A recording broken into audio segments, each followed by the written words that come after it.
Welcome to Poets F4, a podcast documenting the brood of writers, where art, theology, philosophy, and fun beckon your ears. Today on the program, the brood gathers to discuss the serendipity of fixing plot holes, the lost art of internet cartoons, and a deep dive into the theology of the stars, from C.S. Lewis's Planet Narnia to the man who changed the Zodiac.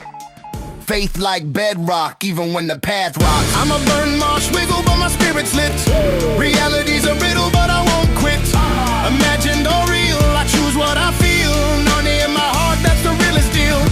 Recorded November 6th, 2025. Fixing a couple plot holes before I get further into the main editing portion, and I ended up cutting a scene that was... I basically created two characters to be killed, like, for no purpose, really. It was kind of like I wanted the character to kill someone close to them because he's villain and just show how bad and crazy he's getting. But, like, I could have had him kill a character who was already established, and it was just like, eh. And then the other part was, I have a character who's gone sort of crazy and sort of needs to be calmed and reset for later stuff. And so I said, okay, well, I'm going to change this earlier one, to where he kills the guy, who's already established. And then I'm going to delete the other one, but replace it with a scene that accomplishes the crazy person's reset. And the crazy person's reset ended up being one of the best poems that I've written in the entire series so far. Isn't that the way it goes sometimes? Fixing a plot hole and then it's like, masterpiece. What? So it was just weird. I was so serendipitous. I was just finished reading it and was like, where did that come from? Yeah. Do what? I said, actually, that's pretty cool. Right. So it was really funny. But yeah. Alex and Jesse said, well, I haven't asked Jesse yet, but Alex said that he'd be willing to do, I read through Guardians of Atlanta with him, the epic that I completed, 112 poems, something like that. I read through that with him off air a while ago as just a fun conversation. And it was one of the most fun experiences I've had because we shared the load. We were back and forth. I do a poem, he does a poem. And it went really, really well. And so this time when I do finish it in, some teen poems left to go, when I do finish it, I'm going to get Alex and or Jesse, maybe some others, to come on, and we'll all read it and make it an episode, I think, of Poets at War, because I really liked that energy. And it'll be something that, even if you do hear all of that, like reading and the feedback in between, I feel like even if you hear the whole thing, it's still a good sell to, like, go and buy the book, go and buy the audiobook, any other version of it, So yeah. And I just want to do it once because it was so fun, and I want people to feel that joy of, like, a full read. Guardians is just under 5 hours read aloud as an audiobook, so we probably spent about 5 or 6 hours. So it was a lot, but it was really fun. It does sound kind of cool. Like, it sounds fun because it's collaborative, but it's one thing, like it's your thing that you did, but then like other people are being brought into it and sharing it. Yeah. Experience. Yeah. I got the idea from, do you know Jonathan Young on YouTube? He's like a musician. Yeah, he does like rock covers of Disney songs and stuff like that. He's been around a while. And then Caleb Hiles, his buddy, who also sings, they did a listen through of Caleb's first album live with like audience feedback, a live chat. And one of the most fun things about it was, Caleb's just there to tell stories about the making of, or like things that they ran into. Jonathan's for real listening to his friend's album fully through for the first time, and he only helped on one song.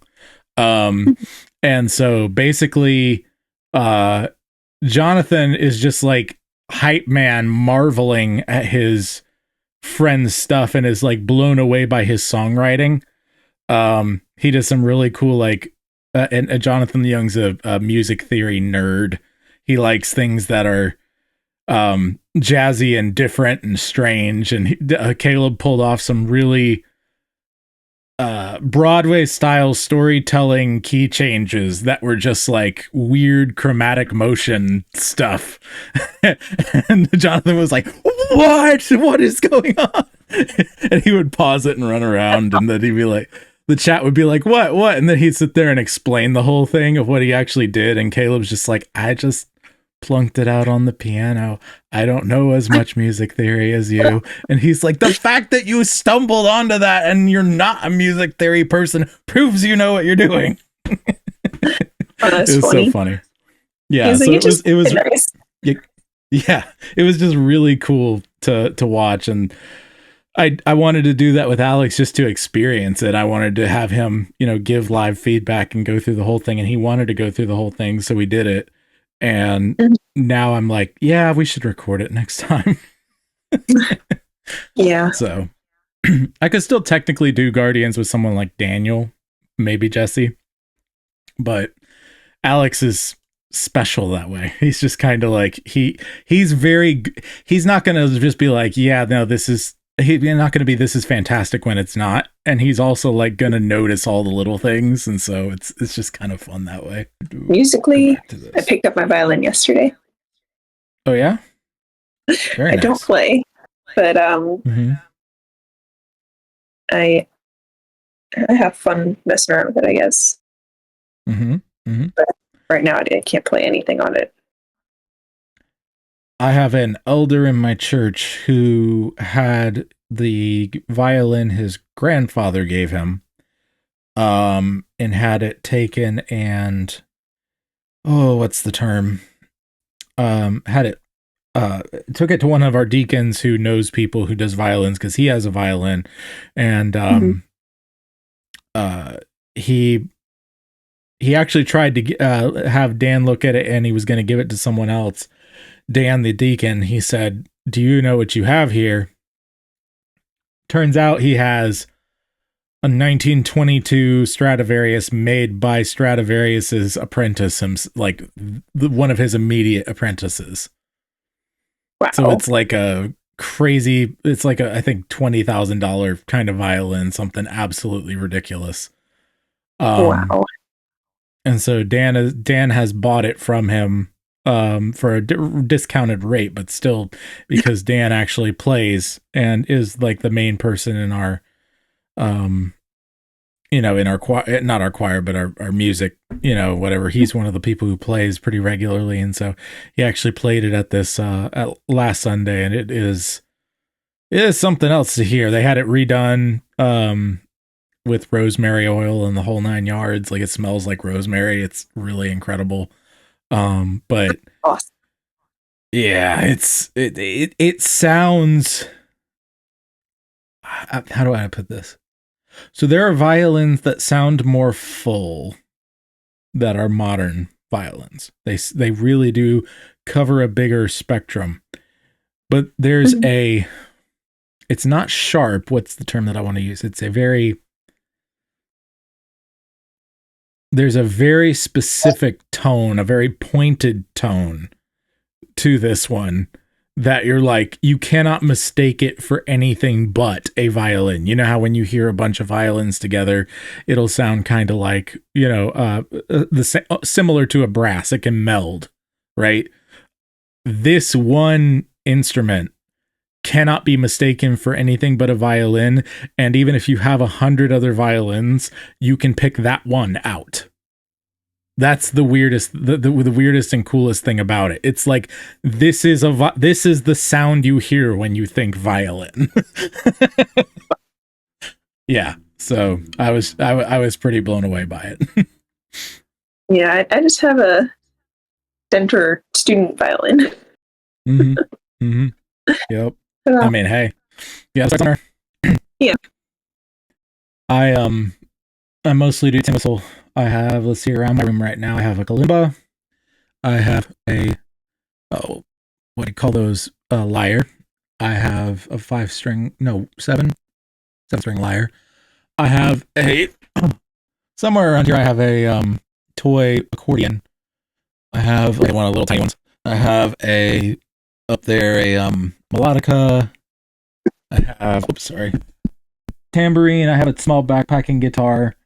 I have, little glockenspiel, stuff like that I kind of just play with and pluck out melodies and stuff. So, but yeah. Yeah, I'm sitting in our loft. My dad's got 3 guitars and a bass. Mm-hmm. And then we've got 2 wooden recorders. Mm-hmm. They're pretty cool. One of them's like, I don't know, like almost 2 feet long. Mm-hmm. I have been practicing for a while, and I'm still not to where I want to be. May never be, but I play with it every now and then. I tune my guitar to an open tuning. That it's kind of spread out. That allows me to do bass notes kind of different from melody notes, and then I basically do melodies with it with some just basic drone backing on the strings. It's kind of like how bagpipes work, but translated in a way to a guitar. And now you have your drones, and then you have your melody. And it's similar to the way the Appalachian dulcimer works and how it's tuned. But my goal... Duet? I always wonder when yeah, there's so mm-hmm. But I tune the guitar that way, and basically, I'm not good enough to do it yet, but I've been practicing trying to essentially score, at least with melody, my stories, like read aloud kind of a thing from memory. Practicing doing that sort of thing. I'm not where I want to be. It's very 2 things, 2 very different things at the same time. And I may never get it, but I'm trying, it's something that I would like to be able to do. So, because I can improvise music great with something that's like open and simple and like just play a melody and make it sound good. Doing that while remembering words and speaking them out loud and performing them, I can do it, but one of them suffers, so. Yeah. It's probably something maybe just takes practice. Yep. Because I've known of storytellers who do it even in modern day. It's like, not like, of course, it's a bard thing. It's been around forever, but like doing it well is like, holy cow, how do you do this? So, I mean, there's actually some blues songs kind of seem that way, Yes. You listen like singing and stuff. Mm-hmm. It's kind of like he's just telling a story while he's playing a melody. Oh yeah. Mm-hmm. Yep. That is true. And I'm much more versed in the other part is I'm much more versed in how to create and the tuning that I do is much more conducive to major tone Celtic and or like triumphant melodies. And I can make more chromatic, darker melodies and things. But I have a hard time doing those and speaking. I'm actually better when I'm telling happy things and I'm playing happily because I'm more familiar with that kind of playing. So blues is harder, as is any kind of chromatic darkness sort of thing that I could do, So figuring that out, I think is going to have to be playing more and improvising more on those levels in order to be able to have a full range of emotional ideas to pull from for improvisation, maybe. My brother and sister just finished making a short film. Oh yeah? Yeah, we'll see how it goes. I guess it's about 40 minutes long. Ooh, that's long for a short film. Well, I meant short as in compared to like a movie length. Yeah, it's not full length. Yeah. Yeah. It's I guess kind of a spoof off of an old Dean Martin and Jerry Lewis movie called Scared Stiff. Theirs is called Bored Stiff. Nice. Why does that sound familiar to me? Maybe I do know it. It's actually, fun fact, it's where Ghostbusters came from. Oh, interesting. One of Dean Martin's lines in the movie is, "You heard of Bronco Busters? Well, I'm a Ghostbuster." That's fun. There's a lot more. There's a lot more to the movie that I have forgotten. It's like a remake of a remake of a remake. Even with the old one. So then they just did one. It's like Scooby Doo, Mm-hmm.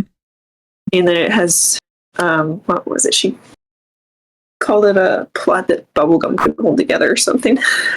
Have you heard of the Scooby Doo project? No. Cartoon Network back in the day, before it really got a lot of advertising and kind of got going as a network, they did a lot of extra. I don't know if you remember much of this or if you were around, but they did a lot of extra content that was like short content during the commercial breaks. And one of them was a broken up into segments 40-minute movie called the Scooby-Doo Project that was a spoof of the Blair Witch Project, but with Scooby-Doo characters. It sounds interesting. And it was shot on camera, and then they put the 2D animated characters in the environments, right? It's really funny. That does sound kind of funny. Mm-hmm. I didn't watch a ton of Cartoon Network very early on. It was way better early on. I bet. Oh boy. The 2000s. Later 2000s. Mm-hmm. Yep. I feel like the two most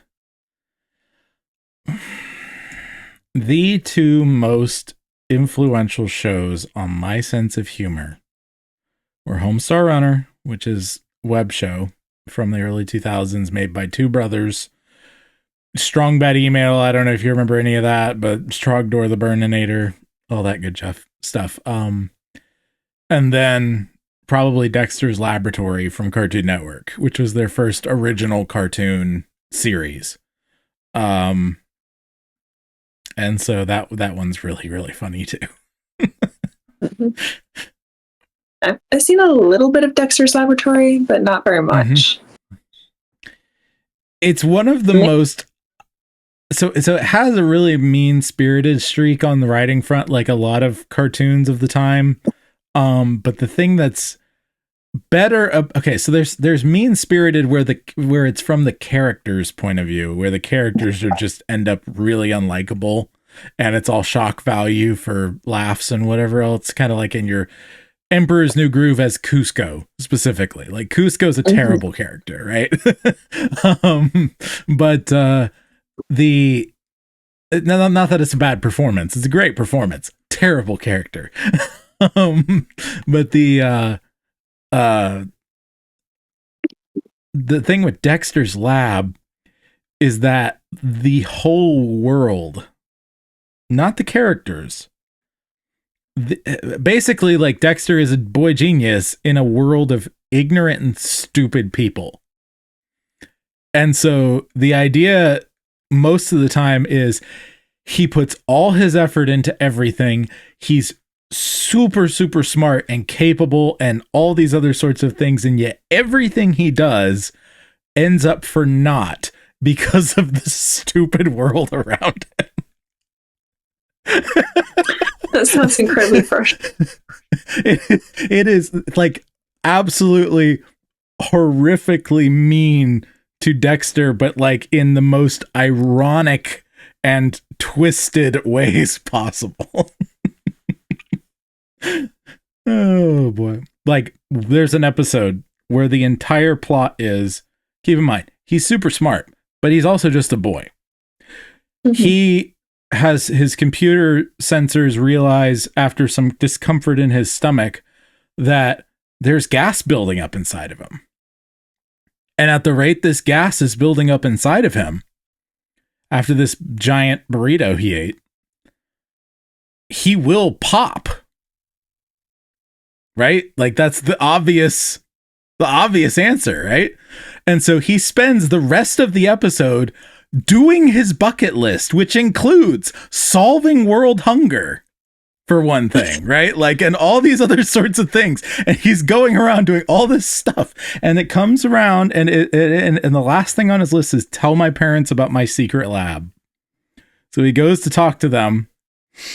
And as he's about to tell them about his lab, he lets the biggest one rip that he possibly can. And that's the end of the episode. That's terrible. And the whole episode, he's agonizing about getting this list done. He has to get this list done.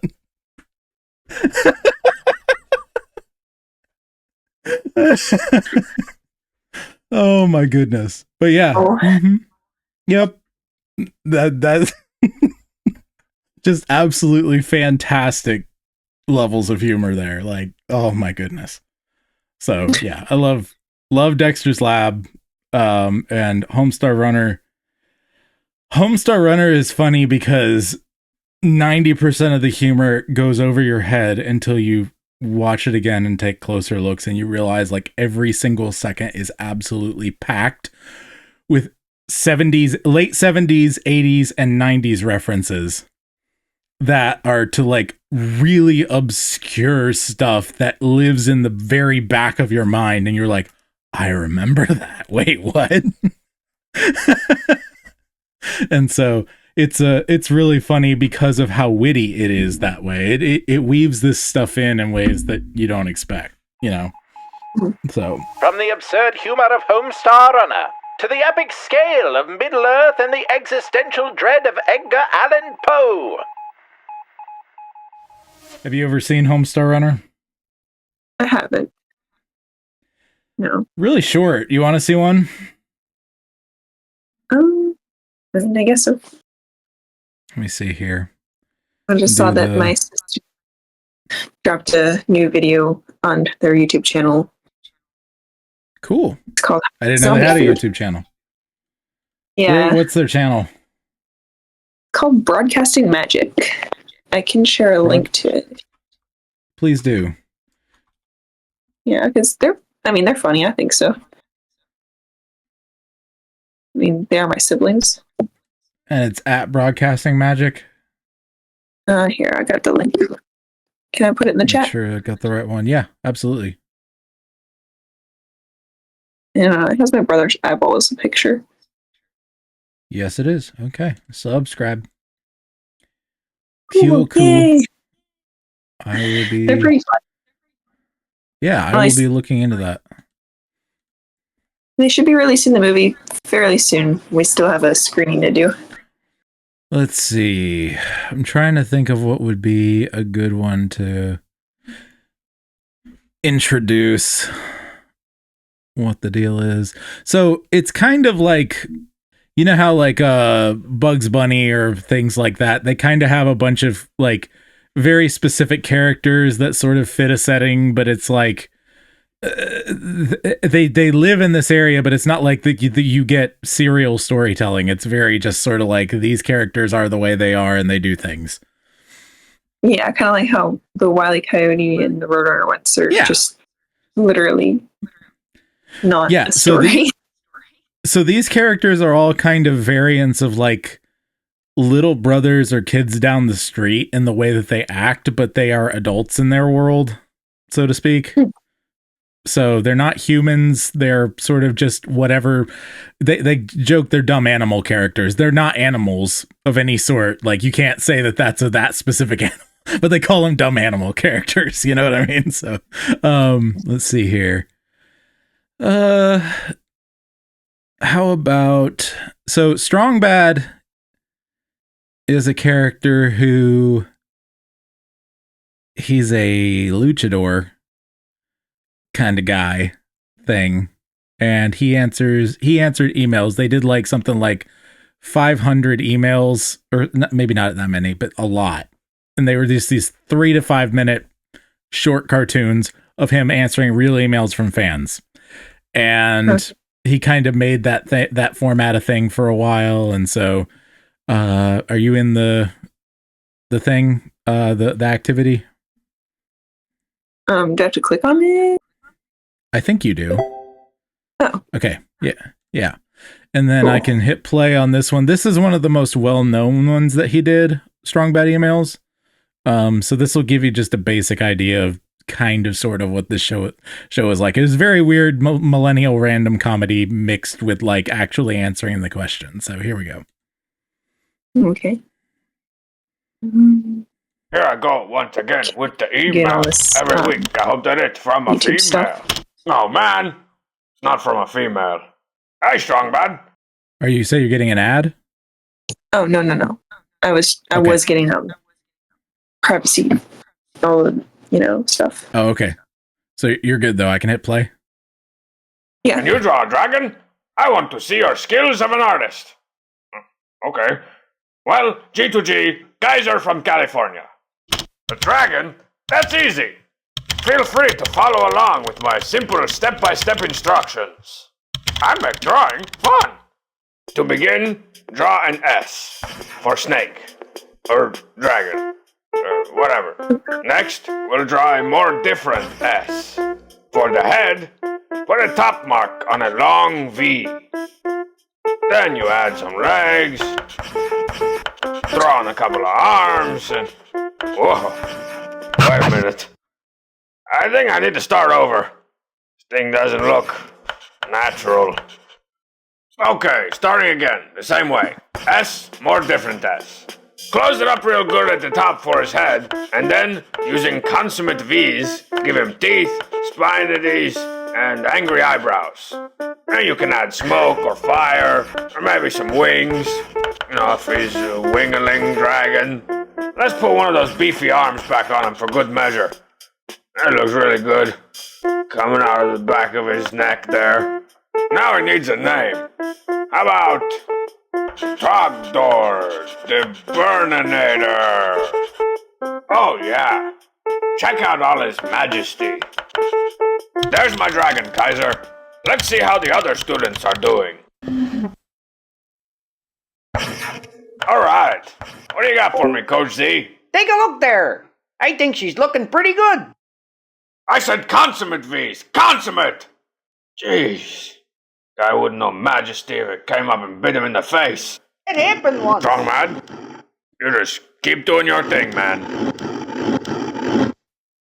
Get out of my house! I do what I'm told. Oh, crap, I didn't know you were doing one. Oh, sure. I think I've improved on your methods a bit, too. I employed some chiaroscuro shading and... I'll improve on your methods. What? That's not an improvement. Trogdor strikes again! Trogdor! Trogdor! Trogdor was a man. He was a dragon man. He was just a dragon. But he was still Trogdor!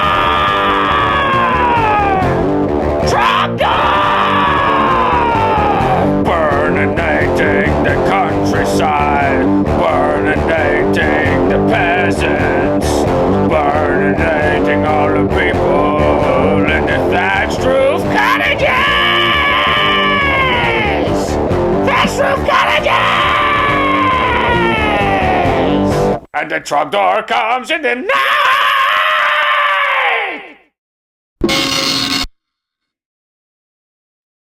So yeah. That was ridiculous. Right. And that's the whole show. They also get very referential. There's not as much references in that one as some of the others, but like for example, close the activity. How do we yep, there we go. If you hit the red button that's normally hang up, that'll close the activity. So yep, there we go. So the Halloween ones are always fun because they dress up as really obscure characters. Homestar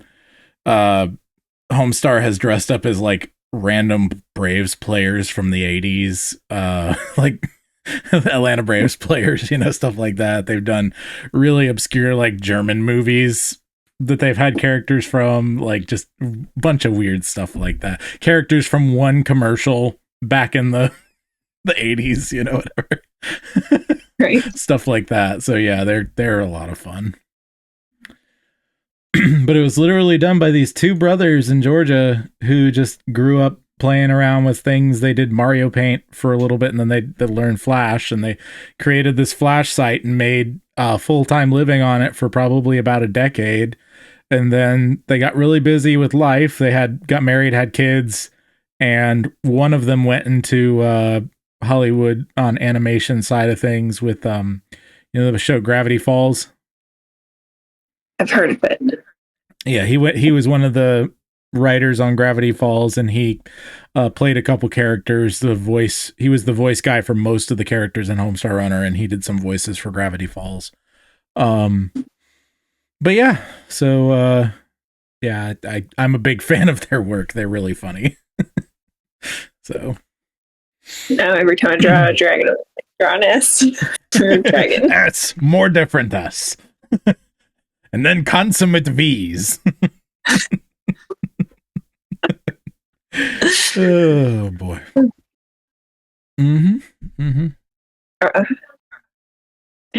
That was actually pretty funny. If you watch more, I'll warn you that it is an absolute time sink. I think altogether they probably have several weeks of content, like time-wise. I mean, like actual 24-hour days, weeks of content. Well, good thing I have a job and stuff. There you go. But yeah, no, it is really fun to go through. In fact, I think there are some compilations of everything. Let's see. It's not actually weeks, but let me see how much they actually have. All of Homestar Runner in order. Let's see. So the last one someone uploaded every single Homestar Runner tune. So that's not counting the Strong Bad emails. 9 hours and 2 minutes. And then I think with the Strong Bad emails, that's at least that much time. So probably close to 20 hours of animation that they did over the course of probably a decade and a half, maybe 2 decades, something like that. They started in 2001 and they kind of started tailing off in, I want to say 2011. So yeah, probably around a decade. So, but then they did random ones. They'll do 1 or 2 a year, that kind of a thing now. Still, they try and get at least a Halloween tune out when they can, and then usually like some other random holiday. They've done like Arbor Day just to throw people off. They also call in universe, kind of to make fun of how they would have just generic holiday instead of Christmas on a lot of kid shows and stuff. They call it Decemberween. Okay. and the funny thing is, because of that, there's like, they did a Decemberween pageant one year, and because it's not, the Christmas story, it's like, I'm sorry, Dr. Christmas, which is like a Santa Claus character. A famine has ruined all of the town's gold. We must away, popular vote. And one of the characters is a character called the Popular Vote, who just has a sandwich board that says the Popular Vote. Okay. So yeah, it's very strange. We must away. Sounds familiar. Yep. Mm-hmm. Yep. Exactly. Yeah. See, that's one of the random references. The Lord of the Rings, whatever else. Yeah. But yeah. So. My family just finished marathoning the Lord of the Rings over the weekend. We planned to do it all in one day, but we had to take a break, so we ended up doing the Return of the King on the second day. Very nice. I am still trying to get my daughter through, and it's literally just because she gets bored. She's not 100% there yet. I'm trying to do Machete order with her for Star Wars. And which, Machete order? Okay. Machete, yeah, okay. Machete order is A New Hope, The Empire Strikes Back, then Phantom Menace, Attack of the Clones, Revenge of the Sith, and then Return of the Jedi. Okay. So the idea is you get Darth Vader's story after I Am Your Father. And that all leads into Return of the Jedi. Okay. Right? Kind of makes sense. It's like flashback. Yeah, exactly. Okay. Like a long extended 3-movie flashback. She was... Go ahead. I've only seen the 3. New Hope, Strikes Back, and the Return of the Jedi. Okay. So that's perfectly legit. She got really pumped after the first one and rode that through Attack of the Clones and has been trying to get through Revenge of the Sith off and on for the better part of a year. And I'm just like, come on, you're so close. But yeah, so maybe she'll get it done by the end of the year. We'll see with me. Is she just like watch it on her own? Like when she wants to watch it? I don't know what it is. There's something about Revenge of the Sith that she's just not into. And it's not because Anakin's getting dark. Like she knows like that's going to be Darth Vader. I think she knows that. And so like, it's just a thing where there's just something about it that's not grabbing her, but I feel like it's worthwhile going through this order for her. Return of the Jedi is actually my favorite. I know a lot of people who don't like it because Ewoks are lame and blah blah blah. I'm like, shut up. The whole story of Anakin like saving the day and that twist on the prophecy. Oh, he actually was the chosen one. It was just a very delayed thing, right? Like, was a late bloomer. You can always repent. That's really the ultimate biblical truth behind it. There's always a time to turn back and do what's right, you know? And I love that so much. But you know, we haven't fully gotten there yet, so I'm just kind of waiting on that one. But we'll see. We're reading through Lord of the Rings and a couple other things. We always have the four books that we just kind of pick one. The four series: Narnia, Rings, the Song of Albion, and the Wingfeather Saga. And we kind of just pick one each night and read a chapter from it. And we kind of have a vague idea of where we're at, and then we recap if need be. But we're currently in Lord of the Rings in the Council of Elrond and have been for the better part of like 3 months because there's so much info dump. Yeah. It's good info dump, and there's a lot of attitude and stuff going on, but like, yeah, I can only keep going for so long before they're like, okay, when are we getting on the road? There's a ring to be destroyed. Yeah. So, it's been quite a minute since I read The Lord of the Rings. Right now I'm reading a murder mystery from the 1920s or 30s. Ooh, fun. All right. Who wrote it? Miles Burton. Miles Burton. Interesting.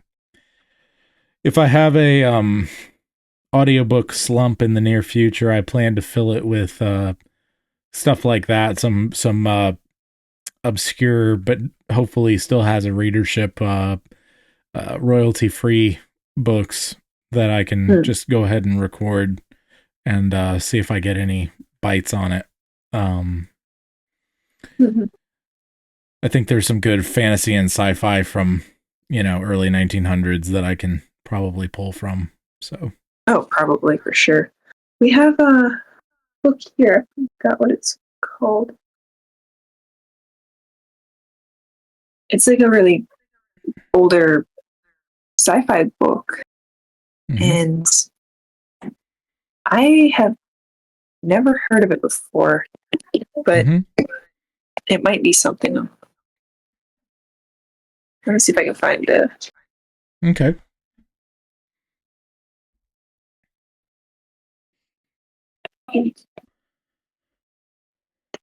Rupert of Hentzau.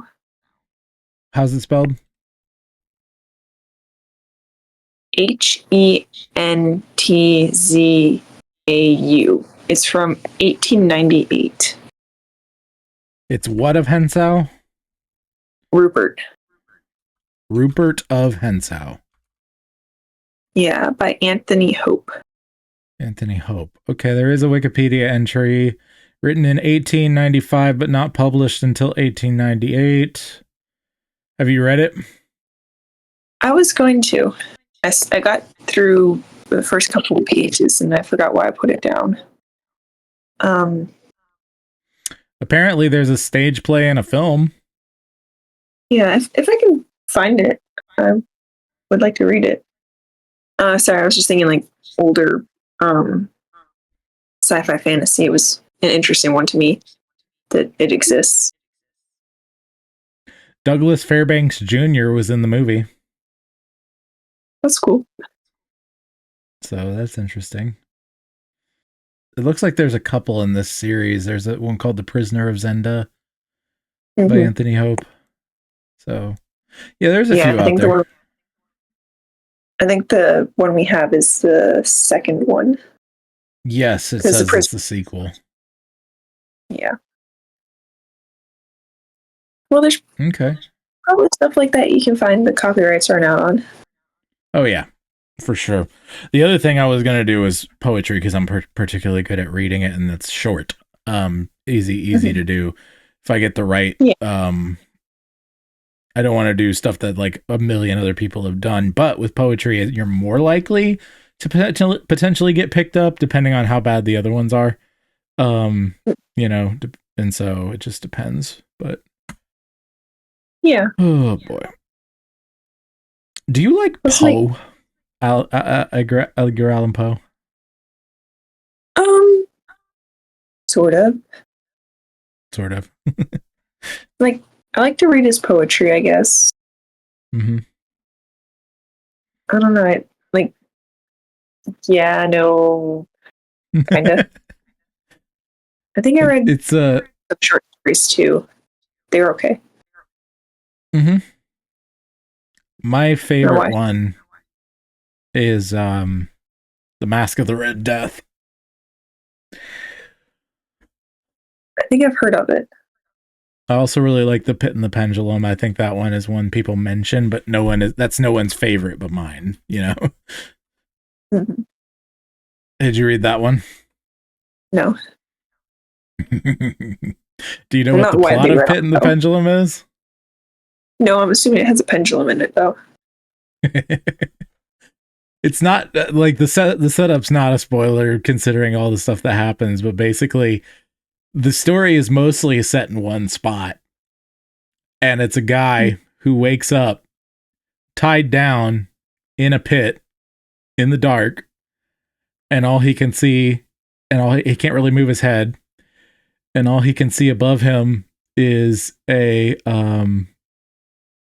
pendulum with a blade on the end slowly lowering. Sounds fun. And I'm pretty sure, if I remember correctly, there's rats beneath him that are getting hungry and considering trying to dig their way out through him, if I remember correctly. Oh. So, you know. Just absolute terror waking up in the middle of and I don't know what's going on. I have no memory of this. Wait, what? Yeah, that's truly frightening. Yeah. Mm-hmm. No, I thought it was more of a George McDonald person. Do what?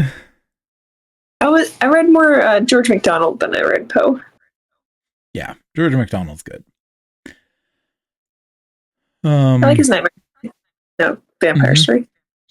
I need to read more of his. I've read Princess and the Goblin, and I think I made it through Fantastes, but it's been a while. I should probably read through that again. I haven't made it through Princess and the Goblin, and I haven't read the other one either. We have the collection of short stories. They're like the little ones that have the artwork, the red, blue, yellow ones. My favorite thing by Poe is The Raven, though. The Raven is just so good. We have a copy of The Raven in French that I was reading for school. That was kind of fun. Yeah. I bet that was a good translation. Oh, boy. I was working on it. Yeah. That's actually one of my favorite things when I'm doing live mic checks and stuff when I'm helping with like sound and whatever, whether it's in church or whether it's in, a conference or something. It's my first thing that comes to mind when people are like, start talking on the mic so I can start adjusting levels and just keep talking. My mind immediately goes, once upon a midnight dreary, while I pondered weak and weary over many a quaint and curious volume of forgotten lore. Became a rapid. Yes. I have a good bit of it memorized. I used to have the whole thing memorized. But yeah. There's some good music versions of it too. There's one that I found years ago and have always enjoyed, and I always forget the band's name, but I actually remember it this time because it was not that long ago I looked it up.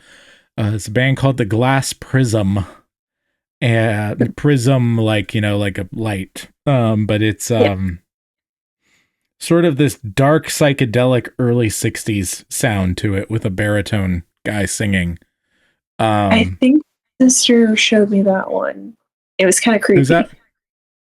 I can't wait to start sharing Poe with my daughter because she is, as I've said in the Brood, a cozy goth. Mm-hmm. And Poe, not all of Poe's is like absolute physical terror. A lot of it is like existential dread, which is something she loves. Strap in for a deep dive. Joshua leads the Brood through the Seven Heavens theory regarding C.S. Lewis's Chronicles of Narnia and uncovers the history of how the Zodiac was altered in the 19th century to usher in a new social age. This might be opening up a can of worms. Let me see here. I got 30 minutes. So, a lot of Christians have a lot of big opinions on the Zodiac. Obviously, it's not 100% legit in any kind of way, shape, form, whatever. But wondering if you have any thoughts beyond that, and then I can couch what I'm about to say.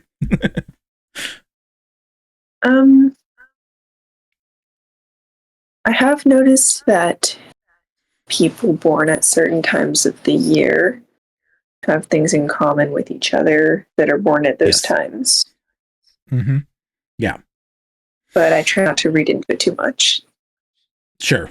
Okay. So you have a basic understanding of that. So the other part is the Zodiac existed way before like anything we really know. There's always kinds of Zodiacs. They go way, way back to even pre-flood times. Pre-flood cultures had various forms of Zodiac. It's all calendar-based stuff. We just associate things with things. And we, notice patterns in the way that God has made stuff. So, with that being said, are you familiar with the Seven Heavens idea, at least in regard to, you probably were introduced to it in Michael Ward's Planet Narnia concept, if you know about it at all, the Seven Heavens? Okay. Not really. So basically, and this might be more of the topic, but we'll see. C.S. Lewis, okay, so the Narnia books, to the outsider, to the naked eye, whatever you want to say, are a hodgepodge of random stories seemingly that don't have a lot of there's nothing really majorly thematic tying them together, or so it seems. Correct? Like that, you on a surface level, that's what we would see. Would you agree? I mean, they all share the same world and a lot of same characters, but right. I guess other than that, yeah, like story arcs don't seem to tie together the same way. Mm-hmm. Mm-hmm. So that has been the general consensus in the academic community for a long time, although there have been people who have tried to take stuff like the 7 deadly sins, and maybe each book has related to a sin from the 7 deadly sins, or this, that, or the other, because there are 7, and there are a lot of things that come in 7s, and maybe Lewis, who is very poetic, is doing something really fancy and special, and most of those can just kind of be thrown down to conjecture, and But there is one theory that's actually really good, and a Catholic guy who is a Lewis scholar, his name is Michael Ward, came up with this probably about 10, 15 years ago. And he wrote a book called Planet Narnia. So obviously Lewis wrote the space trilogy beforehand. He has a very strong idea of what medieval stuff, because that was his main job. His big actual magnum opus is the big book on medieval stuff, medieval literature. And so that's what he was an expert on. The medievals had this poetic idea of the seven heavens, or the seven planets, which were sun and moon, Earth, Mercury, Venus, Mars, Jupiter. All of those were the planets, so to speak, because didn't have the telescope, and so they considered sun and moon planets. So basically each of those had a poetic resonance that was brought in when they would use, like, for example, lunatic, lunar, moon, full moon, craziness, insanity, as well as water, darkness, wetness, dank, those sorts of things are all tied into the moon. And then Jupiter, we get the word, it was also called Jove. We get the word jovial from Jupiter because it's this picture of the jolly king who is richly giving out his giant feast. Come in and know me better, man. That sort of a thing, right? Mm-hmm. And so each of them has a specific thing. And he posits that Lewis was doing this, and he says, and I think he has a very good point. Lion, the Witch, and the Wardrobe is Jupiter. He starts with Jupiter. It's the king coming gifts. We got Father Christmas. We got all these other sorts of things. Prince Caspian is Mars. It is a martial book. It is a book of war. It is a book of red, dark blood fight that gives way to the celebration. Dawn Treader is the sun. Eastward adventure. The sun rises in the east. Eastward adventure. It comes with basically like going further, traveling further. It's this life-giving force that pushes you further and further out, kind of a thing. Then you have the silver chair is the moon. You've got literally a lunatic in it, in the chair. All the dark, dank, wet places, all these other sorts of things. The marsh wiggle. We've got The Horse and His Boy is Mercury. It's a very mercurial book. It is the one that doesn't fit. It is also obsessed with fleetness of foot. And if you remember, Mercury or Hermes had wings on his feet to go fast, right? So there's a lot of stuff there.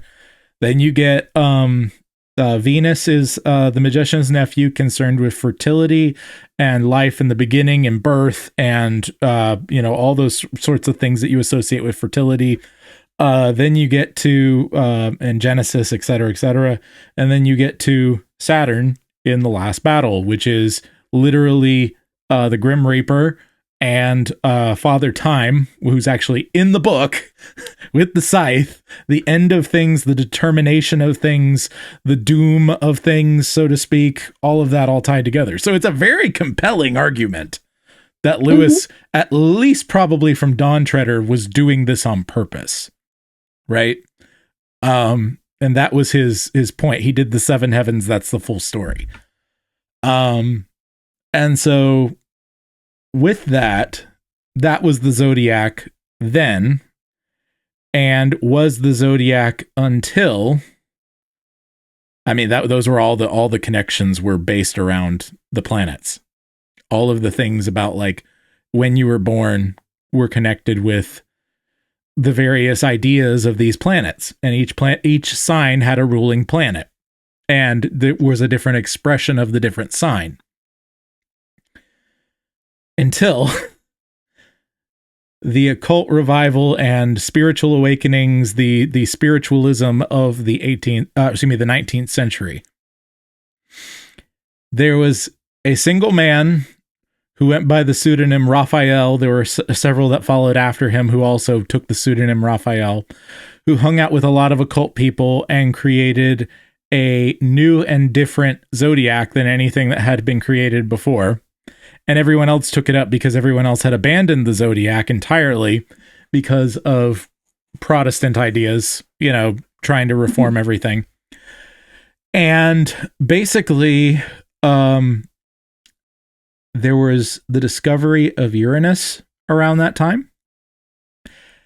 And Uranus was, the people who discovered it were still versed in Zodiac. And so they basically said, okay, Uranus, we're going to name it after a god who essentially is trying to destroy all the other gods and break the bonds of his doomed destiny.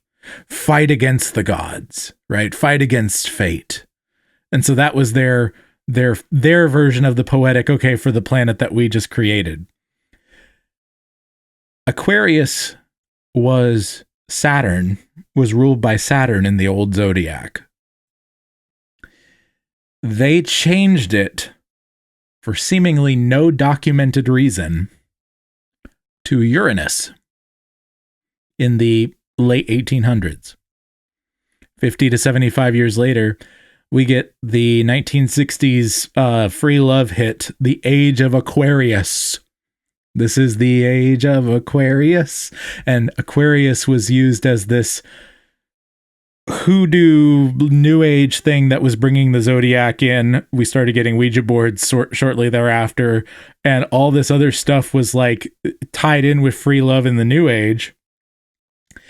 And the whole thing was based upon, it's the age of Aquarius because of Uranus ruling and fighting against the gods. And we're deciding our own destiny.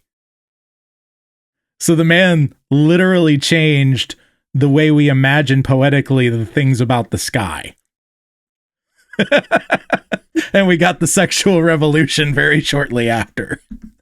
So even beyond any occultic hoodoo, right? I'm not even talking about that because there's definitely some occultic hoodoo going on. But just thinking about how we poetically imagine things and changing the way people think about that.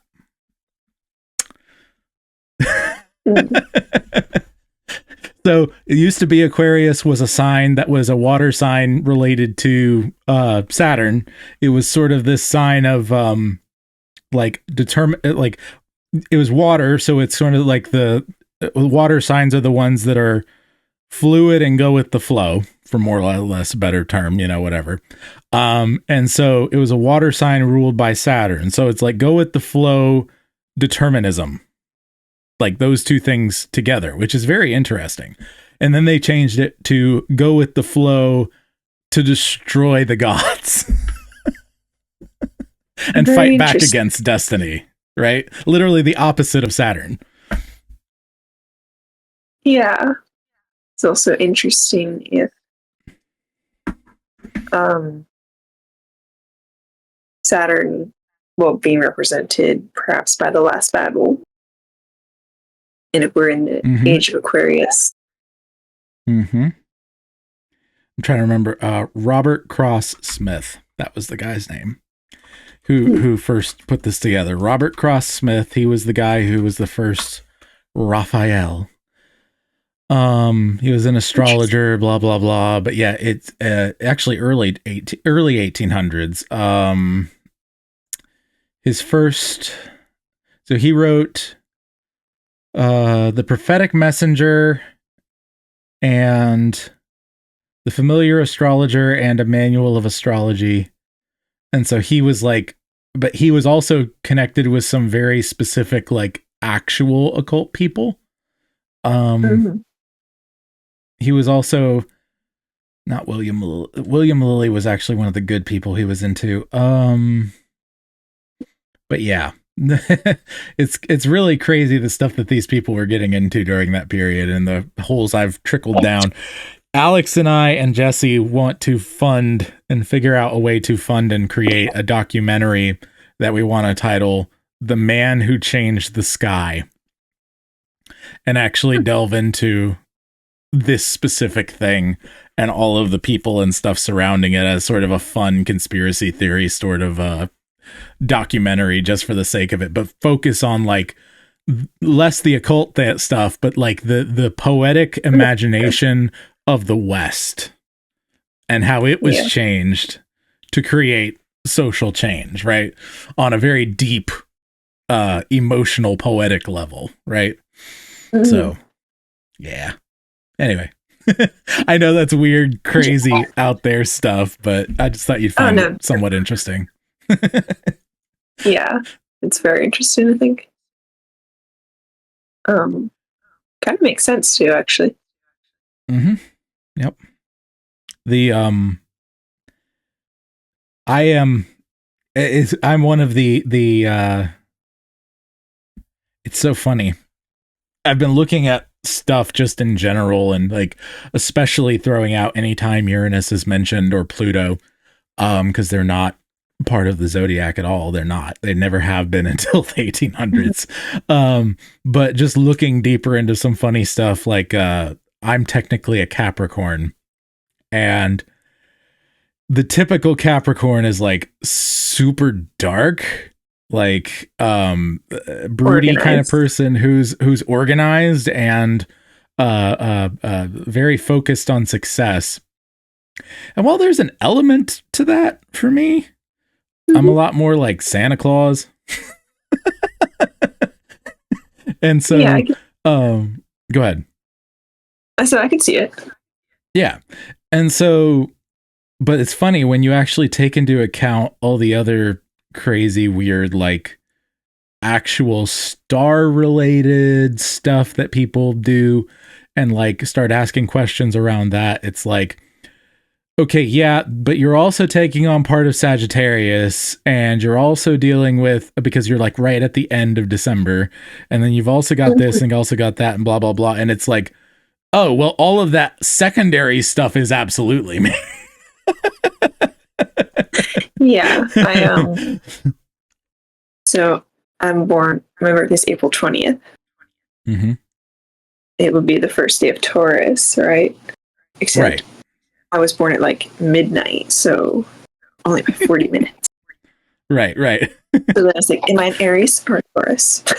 Right. Casey is Casey is very solidly Taurus. And then Hazel is Aquarius and Peter is Pisces.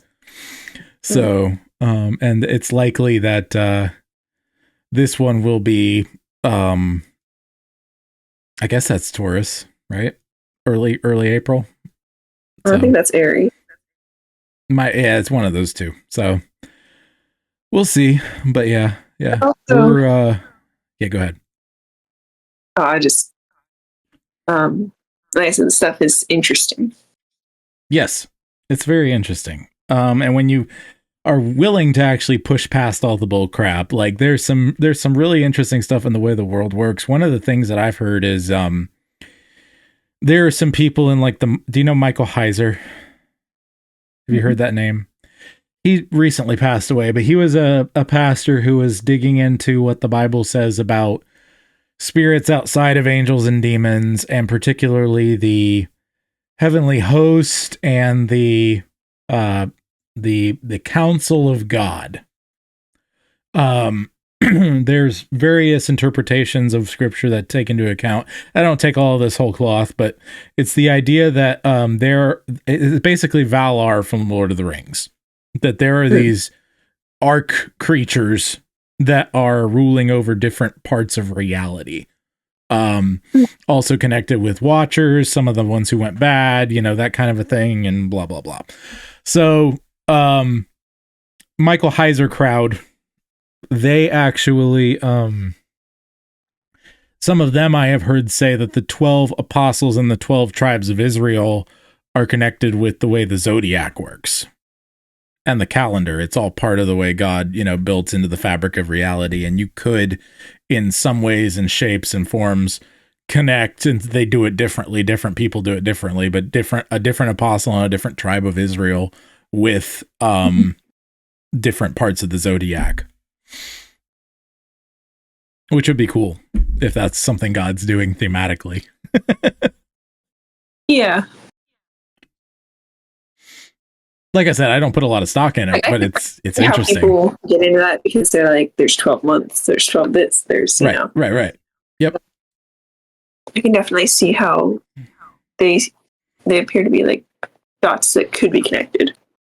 Yep. So, but yeah. The thing about a connect the dots picture is if you don't connect them in the right order, it's a different picture. Right. Oh boy, I like that God puts these things there, and I know probably like half of them are, oh, you see what I'm doing? A little bit, and then the other half are like, yeah, that was a joke.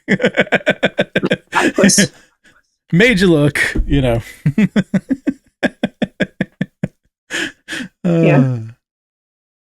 That's I don't know if you're familiar with Answers in Genesis or not. Oh yeah. Mm-hmm. Their whole thing about the platypus. What was their thing about the platypus? It's taxonomically, I think. They don't have like a category to put it in. No scientists say like, oh, it's evolved from this animal. Right, yes. Mm-hmm. Because it's not. Right. So oh boy. They're like, yeah, God's probably laughing about that one. Oh yeah, absolutely. Giraffes are also a great joke. I love giraffes. They are so strange. Oh yeah. Yeah, I remember reading somewhere that if giraffes had evolved, they would likely have drowned trying to get a drink. Right. There's something in their neck that makes it so they can pull water up without it coming back down and drowning them. Yep. So, Oh boy. A lot of critters just giant spotted moose dragons. Yes. Oh boy. Have you ever tried? Here's that.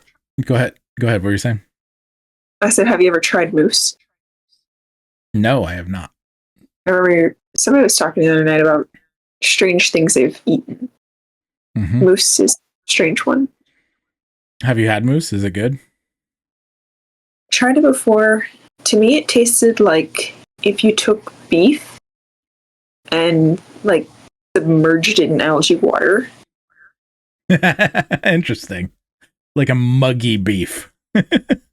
Yeah, I didn't really care for it too much. Yeah. Which that kind of makes sense because they are actually slightly aquatic. Yes. They dive under and eat plant stuff. But it was a strange tasting critter. What is one of the what is an animal that you have not seen in person that you would absolutely love to see in person before you die? So for me, I'll throw mine out there while you're thinking. Leatherback sea turtle is at the very top of my list. I've seen Galapagos tortoises before. They're the second biggest of any of those terrapins, I guess you'd call them. But leatherback sea turtles are the biggest, and they're very endangered. And good gravy, they're as big as a VW bug. It's really crazy how huge they are. Yeah, I love leatherbacks. Reading about them and stuff. They were always my favorite sea turtles. Mm-hmm. We saw baby sea turtles before. When we lived in Miami, and they were that big. They kind of looked like leatherbacks because they were so big for a newly hatched sea turtle. Yep. But they could have been the green ones, I guess. We didn't have someone to identify it. It was on the boardwalk for some reason, probably towards the sand. We're like, you need to go the other way, buddy. If I ever get a chance to do the tourist thing in Louisiana in conjunction with visiting Jesse and all that sort of thing and actually get a guide, I would absolutely also love to be with some people when they were hunting, not hunting, but hunting for fox hunting. The alligator snappers. Oh. That would be Those really cool to see an alligator snapper up close. Those are crazy. You've never seen one? Not in person, no. Okay, so they're kind of mean. Well, yeah. I mean, they're snapping turtles, and they're huge. Yeah. So we've seen some smaller ones. Yes, the common ones or the alligator ones. They were alligator ones. They were like this big, though. Oh yeah, they looked like alligator ones to me. Were they up there, or were you down south? We're in Kentucky. Yeah, Kentucky might have them. Yeah. In Kentucky, you are required to kill them on site. I could see that. Even when they're this big. Oh man! But we would let those ones get away for the herons. Oh man! They taste okay. Mm-hmm. Made some.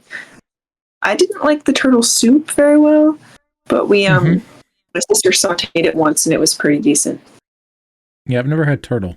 That one I probably enjoy that. I've never had gator. Gator is delicious. I love gator. I've heard that. I've heard common snappers are pretty good. The common snapping turtle. Yeah, I've seen might those. have been turtles. I don't know. Yeah.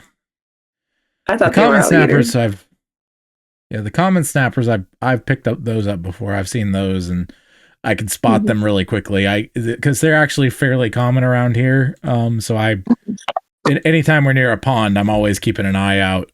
Even if I've seen, we were at the lake once near here, one of the lakes, and I was seeing them actually pop up on the surface a little ways out.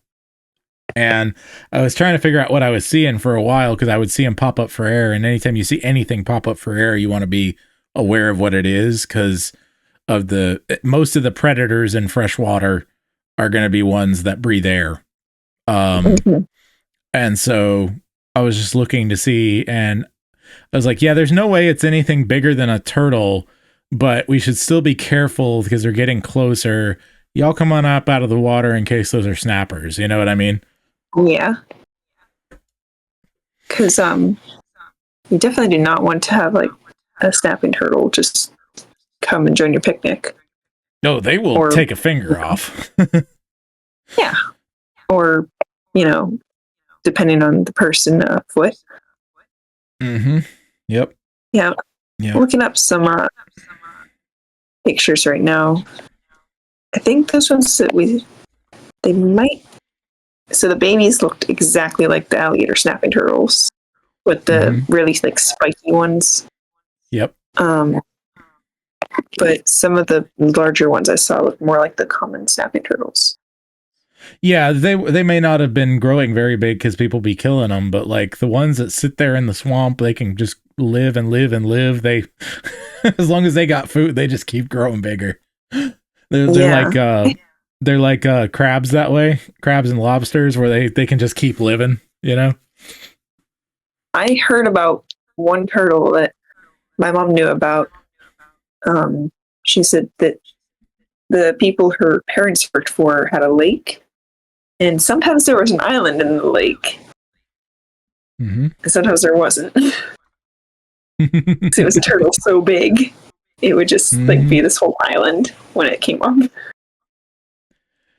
There's a in what's it called? One of Nate Wilson's books. There's a there's an alligator snapper that's like prehistoric that exists in a special zoo sort of situation, and he's like 600 some odd years old, and he's just like a giant dinosaur. The largest one ever officially recorded was 249 pounds. There are unverified reports of a 403 one found in Kansas in 1937, but it's never been officially confirmed. So, yeah. Yep. Makes you think of the Mississippi River. Yep. Or the Ohio River. It's like I used to like looking at pictures of stuff people would find in there, like the giant catfish and stuff. Yep. see here. It made me terrified of those rivers, though. My river growing up was the Chattahoochee.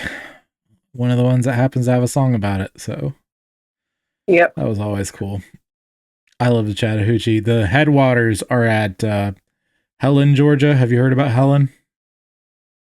It sounds familiar. Helen's kind of a tourist town up in the mountains. It's the basically like they were so destitute at one point that all of the townsfolk, which included some German immigrants, decided to completely redo their town as a little Bavarian village as a tourist attempt. And they had real, German immigrants, so it wasn't like it was fake or anything, but they drummed that up and basically made a little Bavarian town. You can look at pictures of it, but it is gorgeous. And they have a big Oktoberfest every year and a lot of little shops with, little old grandmothers making caramels and stuff like that, and some German food and restaurants and things. And so it's a nice little town, but the Chattahoochee headwaters are right there. So they also have tubing. You know about tubing? Yeah. Yeah, like floating down the river. Yep. So it's a nice little town, and the waters are really, really pretty right there. Most of the Chattahoochee going through Atlanta is super muddy. But it starts way up there in the mountains in the northeast part of Georgia and flows through Atlanta all the way down to Apalachicola, Florida. So That's cool. Mm-hmm.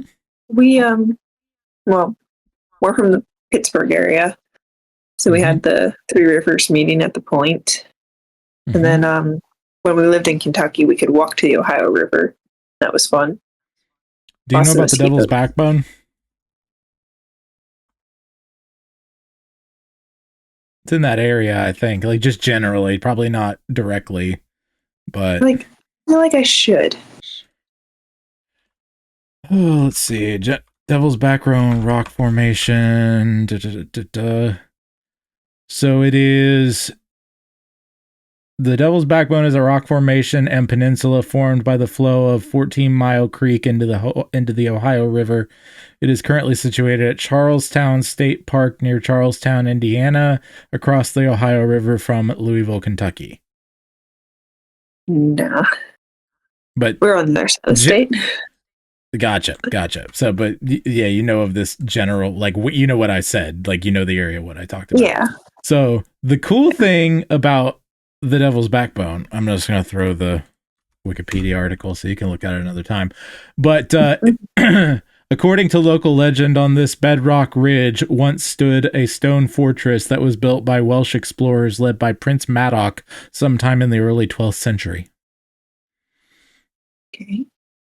And so basically if you've ever heard of Welsh Indians, and you can look them up, there's a lot of controversy around historicity and this and that, the other, but I've known people who are Welsh Indians, and there are Cherokee who have names like Rogers and Thomas, which are some of the most Welsh names to ever exist, and have had that far before they started trying to pass as whites because of laws and stuff. Like, that's literally their ancestral name. And so this is it. Yeah.